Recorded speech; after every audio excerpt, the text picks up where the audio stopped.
ஆட்டோக்காரங்களுக்கு பூரா பஸ்ஸை ஃப்ரீயாக போட்டு தமிழ்நாட்டு முதல்வர் அமெரிக்காவில் வேலை இருக்கிறாரு.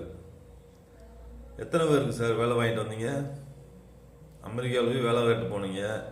எத்தனை பேருக்கு வேலை உருவாக்கி கொடுத்தீங்க சொல்லுங்கள் சார். தமிழ்நாட்டு முதல்வர் எம்.கே. ஸ்டாலின் சொல்லுங்கள் சார்.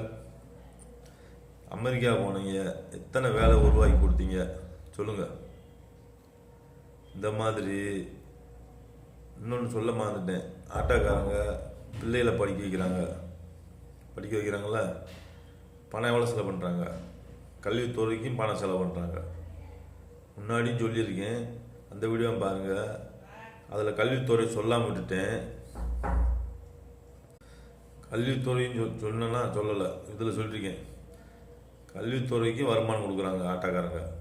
அவங்க பிள்ளையை படிக்க வைக்கிறாங்கள, இங்கிலீஷ் மீடியம் படிக்க வைக்கிறாங்க, அவங்க கம்ப்யூட்டர் சொல்லி கொடுக்குறாங்க. இந்த மாதிரி வருமானம் இருக்குது. தமிழ்நாட்டில் கரண்ட் இல்லாமல் எத்தனை குடும்பம் கட்டுச்சு. இங்கே கரண்ட்டு சரி பண்ணாமல் ஆட்டோக்காரங்களுக்கு கொஞ்சம் கூட அவங்கள பற்றி யோசிக்காமல் பஸ்ஸை ஃப்ரீயாக போட்டு தமிழ்நாட்டில் எத்தனை ஆட்டோக்காரங்க இருக்காங்க. எத்தனையோ கோடிக்கணக்கான தொழிலை ஒழிச்சிட்டிங்க. முன்னாடி வீடியோ பார்த்தீங்களா? இவ்வளோ வருமானம் வருது ஒரு ஆட்டோக்காரங்களை வச்சு. இவ்வளோ பெரிய தப்பை பண்ணிட்டு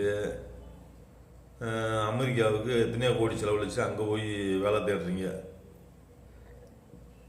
அப்படி இந்த மாணவன் மாணவி வேலை தேடுறாங்க. அவர் இந்த மாதிரி தமிழ்நாட்டில் படித்த மாணவிக்கு மகாராஷ்டிராவில் என்ட்ரி கொடுக்குறது, அப்புறம் மகாராஷ்டிராவில் படித்த பசங்களுக்கு கனடாவில் என்ட்ரி கொடுக்குறது. நம்ம இது டிஜிட்டல் இந்தியாவா சொல்லுங்கள் சார். வெக்கமா இல்லையா டிஜிட்டல் இந்தியான்னு சொல்கிறதுக்கு? ஒரு மாணவி படித்து ஒரு நாடாக போய் என்ட்ரி எடுக்க முடியுமா? என்ன வேலை கிடைக்கிது தமிழ்நாட்டில் இருக்குது? என்ன வேலை இந்தியாவில் இருக்குது? என்ன வேலை உலகத்தில் இருக்குது சொல்லுங்கள். அதை செஞ்சேன், இதை செஞ்சேன், அப்படி செஞ்சேன், இப்படி செஞ்சேன் சும்மா பீத்திக்கிறது.